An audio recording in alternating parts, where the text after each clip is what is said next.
Salut à tous, c'est Mani. Alors aujourd'hui une vidéo sur Sorare et on va se monter une petite équipe palier et on va choisir des joueurs de MLS pour jouer pendant la pause des championnats européens. Donc je vous ai fait une sélection de joueurs MLS. Donc le but c'est d'essayer de trouver des joueurs pas trop chers mais par contre fiables et qui vont pouvoir avoir un scoring plutôt régulier. Donc on va aller taper en premier sur les gardiens. Alors c'est le poste le plus cher, les gardiens. Donc on va commencer par le premier joueur de la liste, Tim Melia, donc 36 ans, fin de contrat en décembre 2024 comme c'est indiqué sur Sorare Data. Alors il coûte seulement 0,129 ETH, donc c'est le gardien le moins cher de la sélection. Alors personnellement je ne suis pas très fan du joueur. Pour l'avoir vu jouer, je trouve qu'il sort pas assez. Pour moi, c'est pas un excellent gardien, mais ça justifie aussi son prix. Hein. Et en plus, il a eu en début de saison donc une blessure et son remplaçant a pas été trop mauvais, donc à surveiller quand même, à bien se renseigner. Je pense que c'est pas non plus trop risqué, mais il y a quand même un petit risque si l'équipe ne tourne pas et n'enchaîne pas quelques victoires. Pourquoi pas un poste qui pourrait changer. Voilà. Je pense que la probabilité elle n'est pas très élevée, mais il faut quand même la prendre en considération. Alors par contre, en beaucoup plus safe, on a Sean Johnson. Donc là on a un tarif forcément en conséquence. Hein. On est à 0,296. Alors moi je dis pas d'inquiétude au niveau du prix des gardiens, puisque c'est quand même des prix qui restent assez stables du fait de la rareté. Donc logiquement, si vous n'y prenez pas trop tard, vous arriverez à revendre votre joueur à peu près le prix que vous l'avez payé, si le jeu bien sûr est stable. Hein. Mais voilà, donc lui Sean Johnson, ce que j'aime bien avec son scoring, on va regarder un peu plus en détail. Donc là il a Toronto qui est quand même une grosse équipe de MLS. Alors là il faut faire attention parce que son scoring, il y avait une partie quand il était à New York City FC qui avait une très bonne défense. Et là c'est depuis qu'il est à Toronto, donc on voit que c'est quand même pas que des super scores, mais bon, pour de la MLS, franchement, c'est pas mal. Donc il nous fait quand même assez régulièrement du A score. Et voilà, lui c'est vraiment une valeur sûre, c'est un joueur sur qui on peut compter, qui a été sélectionné avec les États-Unis. Donc voilà, moi je pense que voilà, il n'y a pas trop de risques, 33 ans, il vient d'arriver dans le club, pas de concurrence. Donc avec lui vous êtes serein. Ensuite, Kalina, un petit peu plus de risques. Alors là attention le prix.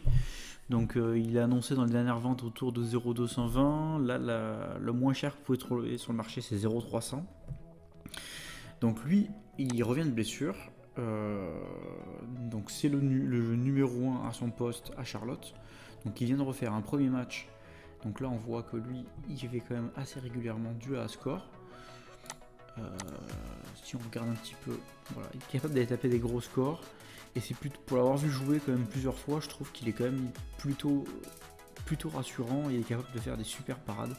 Donc moi c'est un joueur que je conseille, que j'aime beaucoup. On va passer maintenant au poste de défenseur. Alors là j'en ai énormément. Donc là l'idée c'est d'essayer de trouver des joueurs comme tout à l'heure avec un L15 pas trop élevé. Donc pour rappel on va jouer à 240, donc c'est limité à des joueurs qui ont maximum un scoring de 240 en L15. Et en plus il faut aller taper 250. Il y a une petite difficulté dans l'énoncé quand même, et les bonus ne comptent pas de capitaine. Donc là, le premier joueur sélectionné c'est Julio Cascante qui joue à Austin. Alors Austin c'est pas la grande forme cette saison, l'an dernier c'était quand même beaucoup mieux.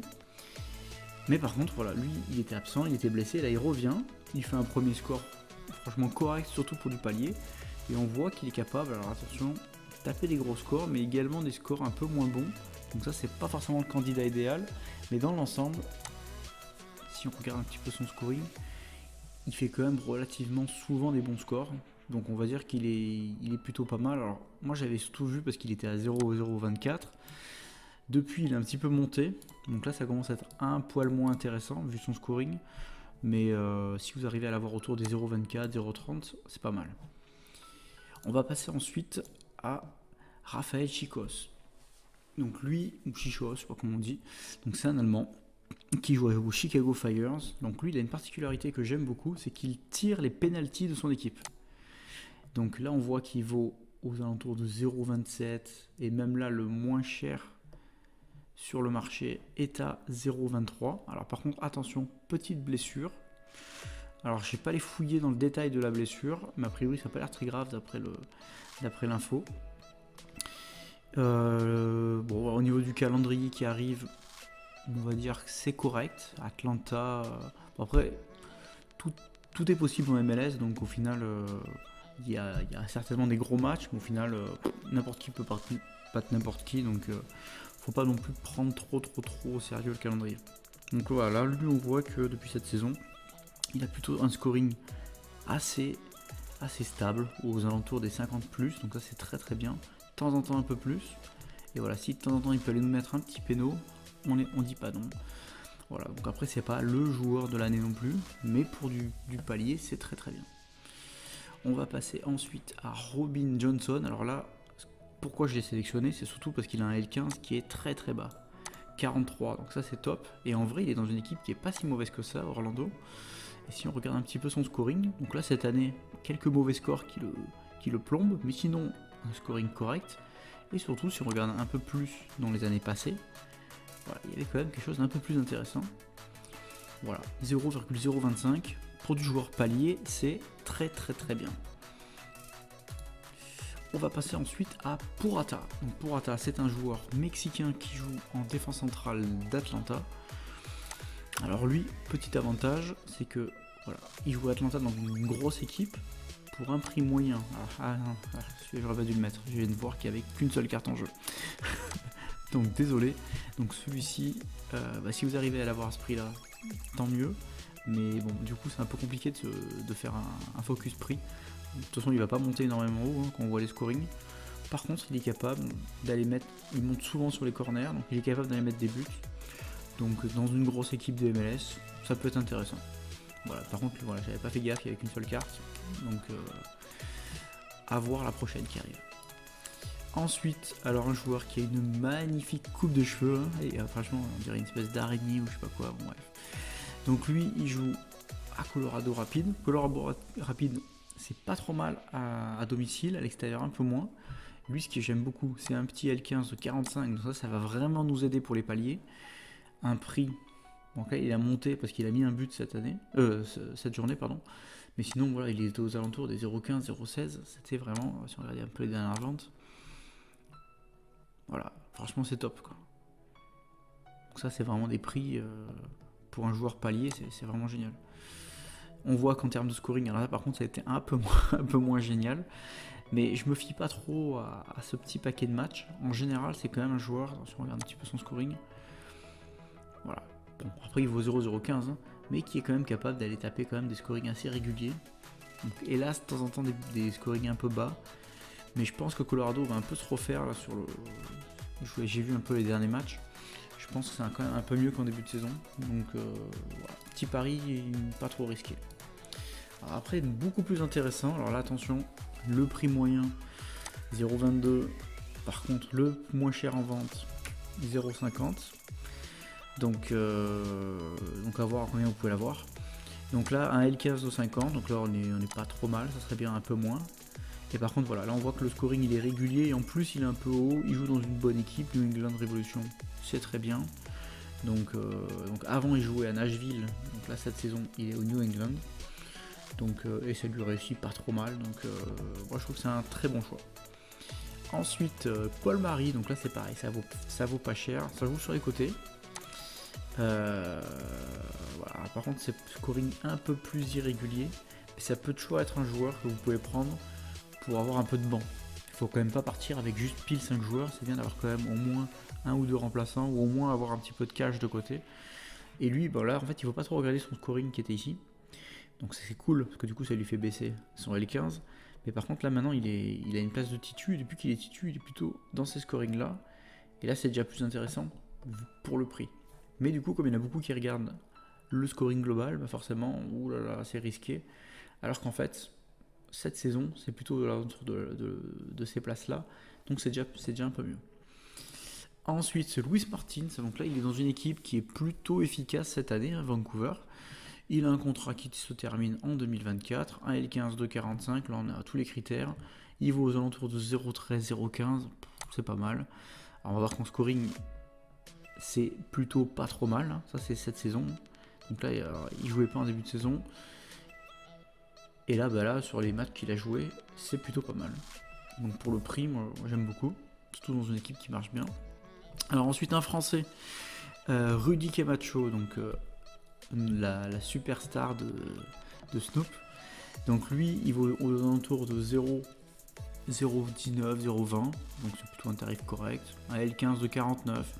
Alors attention parce que là il y a un L15 de 56 qui arrive, donc ça risque de dégrader un petit peu son L15. Enfin dégrader, ça va l'augmenter, mais c'est pas ce qui nous arrange. D'ailleurs si on regarde un petit peu le scoring. Donc là, quoi qu'il y a un 65 qui va dégager, donc ouais, non, ça va rester quand même correct. Donc lui c'est pas mal, c'est parce qu'il a quand même un scoring qui est assez stable. Donc pour du palier, c'est très très bien. Voilà, il fait toujours un petit peu de A, de temps en temps il a un peu de DS aussi, alors là, pas sur ses derniers matchs. Mais voilà, ça c'est le genre de joueur parfait pour le palier. Ensuite, Souquet, donc là encore un Français, donc qui joue au Chicago Fire, donc lui il joue sur le côté droit. Donc côté droit, ça va être un petit peu moins stable en termes de scoring, parce qu'il va quand même mettre des DS de temps en temps, et quand il fait pas de DS, alors lui, c'est pas un grand scoreur. Voilà, par contre le prix 0,020, je pense qu'il est en train de s'adapter à la MLS et qu'il va être encore un peu mieux sur les prochains matchs. Ensuite le Maxime Chano, donc là c'était la valeur sûre, alors je sais pas pourquoi il n'a pas joué le dernier match à la surprise générale, donc à surveiller la petite info. Donc il tournait aux alentours de 0,020, là il est un peu monté, il est aux alentours de 0,028. Normalement c'est safe, en plus il est international luxembourgeois, donc ça peut toujours servir dans d'autres Game Week. Un L15 de 47. Et là on voit que son scoring, bah voilà, pour du palier, on est bien. Il fait jamais le foufou, mais il est pas mal. Et ensuite on va finir avec le dernier de la liste. Alors j'en avais d'autres, mais je me dis que ça allait être très très long. Donc après vous ferez vos petites recherches, mais c'est pour vous donner au moins quelques petites pistes, quelques petits éléments. Donc là, Boxall.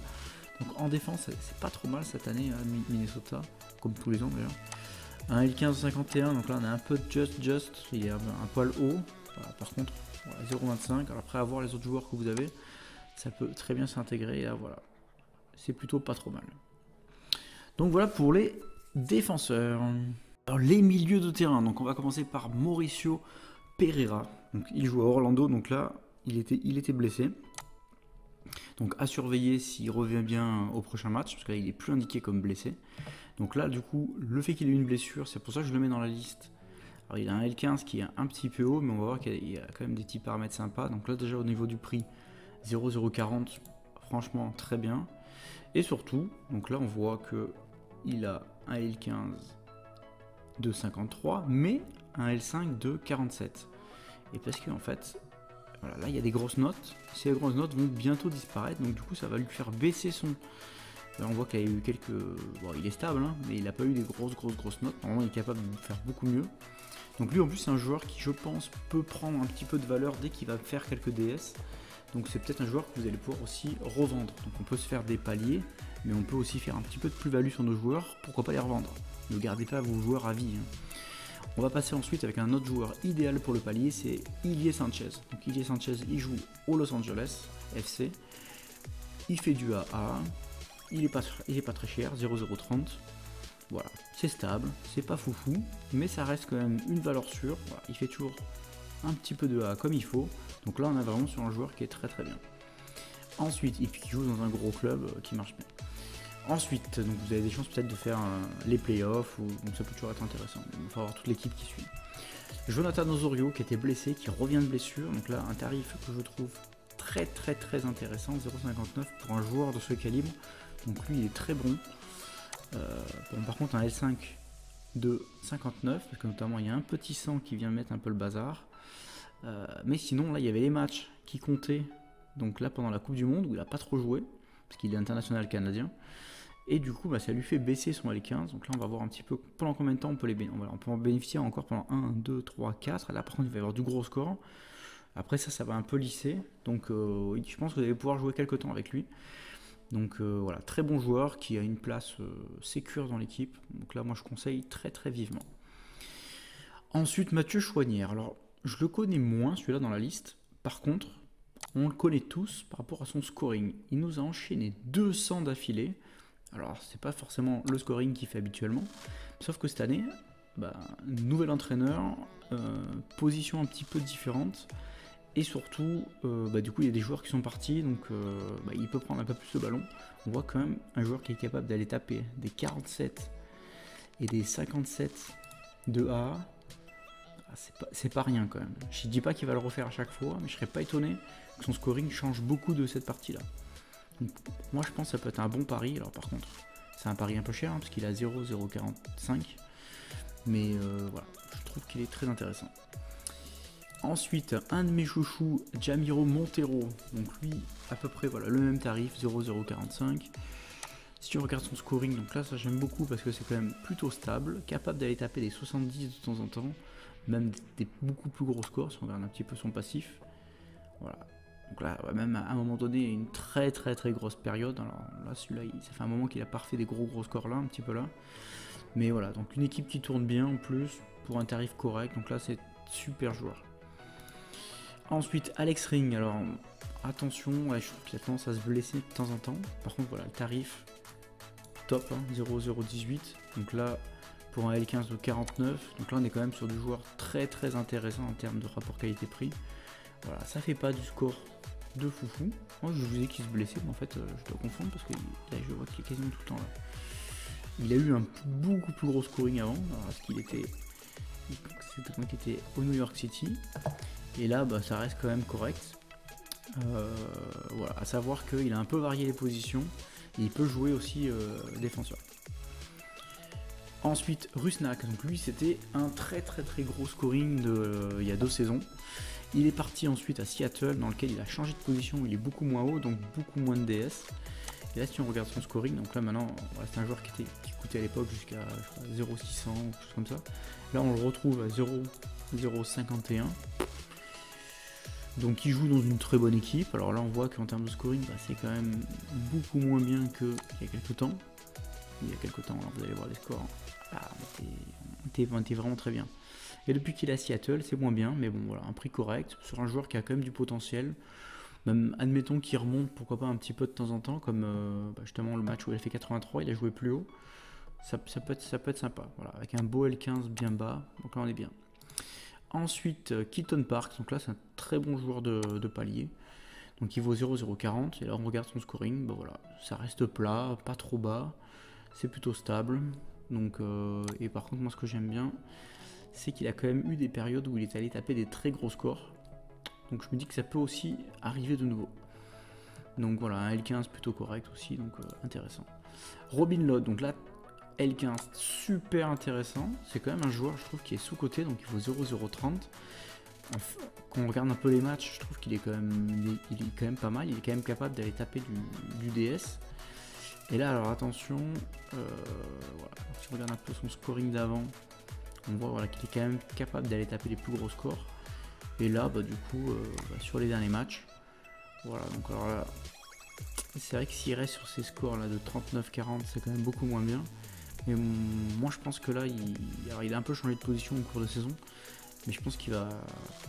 Bon, c'est peut-être un pari quand même, mais je pense que c'est un pari pas trop risqué avec un bon L15. Donc là c'est un joueur que perso je pourrais peut-être prendre. Voilà. Ensuite, Bryce Duke. Alors là ça peut être un super achat, donc là il vient d'être transféré de Miami à Montréal. Donc Montréal, il est titu sans souci, il vaut pas très cher. Un L15 de 43, parce que justement avant il jouait beaucoup moins. Donc ça c'est top. Donc toutes ces sales notes, et du coup ça c'est cool parce que ça lui permet d'avoir un beau L15 bien bas. Et là depuis qu'il est, la 361, du coup il a fait quand même des scorings qui sont vachement bien pour du palier. Donc à voir comment ça continue, mais en plus c'est un joueur que j'ai vu jouer plusieurs fois, je trouve qu'il est plutôt intéressant. Et le dernier, alors attention, il a des cartes milieu et des cartes attaquants, donc il pourrait être dans les deux catégories d'ailleurs, on a la catégorie des attaquants et la catégorie des milieux dans ma vidéo. Mais voilà, je trouve que là, 0,41 c'est la catégorie des milieux, un L15 très bas, donc il était blessé, il revient, par contre lui c'est quand même plutôt le boss dans l'équipe, c'est le mec qui est implanté, il n'y a pas de souci. Donc là, bon, il a encore un peu du mal à reprendre, parce que là, il était remplaçant les 2 derniers matchs. Mais ça, je pense qu'il va finir sans problème titulaire. Hein. C'est juste le temps qu'il se remette bien d'aplomb. Et on voit qu'au niveau des scorings, écoutez, ça, si on peut faire ça avec un petit gars qui a du L15 ou 43, bon, après ça restera pas longtemps, ça peut être intéressant. Donc à noter que si on regarde sa carte attaquant, elle est pas mal aussi. Donc après avoir le tarif sur la carte attaquant. Alors on passe à la dernière rubrique, les attaquants. Donc là c'est pas simple parce que c'est pareil. C'est plutôt un sacré budget. Donc et en plus, voilà, les attaquants généralement ils font rarement beaucoup de AA, donc c'est dur d'en trouver. Donc là j'ai essayé de trouver un petit peu plusieurs tarifs. Voilà, on va commencer par un qui est un peu cher, après il y en a des moins chers. Mais bon, lui je pense que son scoring il est nettement en dessous de ce qu'il va faire, parce qu'il était mal positionné, et là ils l'ont repositionné dans l'équipe, et je pense que ça marche beaucoup mieux. Donc là il a un L15 de 51, alors il vaut quand même aux alentours des 0,100, donc ça fait un petit billet quand même, je vous cache pas. Par contre, c'est je pense un joueur qui va plutôt monter on regarde un petit peu son scoring. Alors lui c'est pareil, il a des scores, alors, je sais pas s'ils sont pris en compte dedans, voilà. Il a des scores avec la Pologne. Voilà, ou quoi que bon, finalement ce n'est pas des très très mauvais scores non plus, mais ça a pu lui faire baisser un petit peu son scoring. Voilà, là on voit que depuis qu'il a eu le repositionnement, eh ben, il est plutôt voilà, dans des scorings qui sont plus intéressants. Donc voilà, c'est un joueur en plus que j'ai vu jouer plusieurs fois, je trouve qu'il met de l'envie, qui a un peu de ballon, qui a de la technique, donc moi c'est des joueurs que j'aime bien. Ensuite, Johnny Russell, alors là, ça jouait au moment où je faisais la vidéo, donc ça a pu peut-être bouger un petit peu. Donc là, si vous avez réussi à l'avoir aux alentours des 0,76, super achat.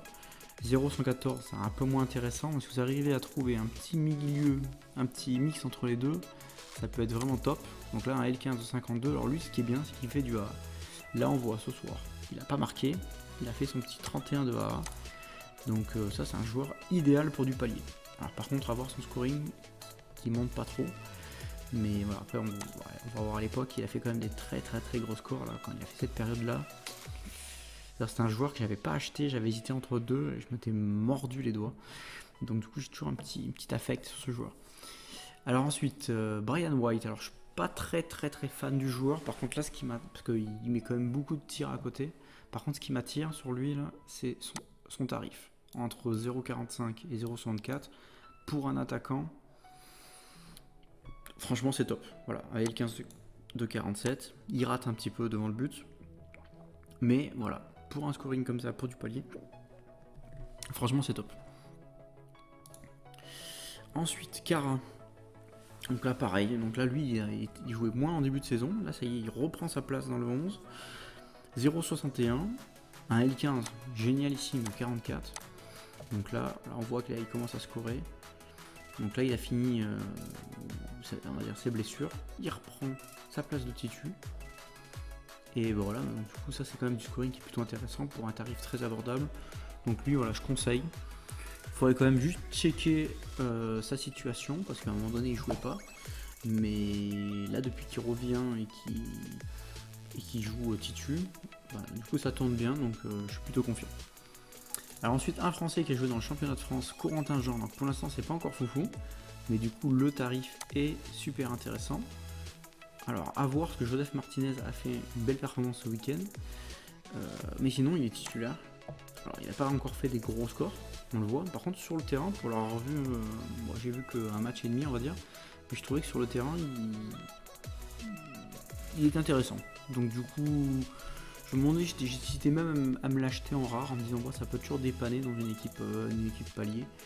Bon, j'ai pas encore fait, mais ce serait pas impossible que je le fasse. Ensuite, un peu joueur du même calibre. Donc on a Cameron Harper qui joue au New York Red Bull. Voilà, un tarif aux alentours de 0,46, un L15 de 43. Et voilà, donc là c'est titulaire depuis le début de saison. Et bah, ça fait du score moyen. Mais, alors qu'il n'a pas encore eu de DS, mais par contre c'est pas mal. C'est pas lui qui va vous plomber le palier. Donc voilà, toujours c'est 10, 15 de A score. Donc suffirait qu'il marque un petit peu ou qu'il fasse des passes, ça serait pas mal. Alors ensuite, un joueur qui vient d'être transféré à Toronto et qui semble être titulaire en pointe, donc pour 0,62, donc ça c'est plutôt cool, parce qu'il se prend quand même des ballons d'Insigné et compagnie.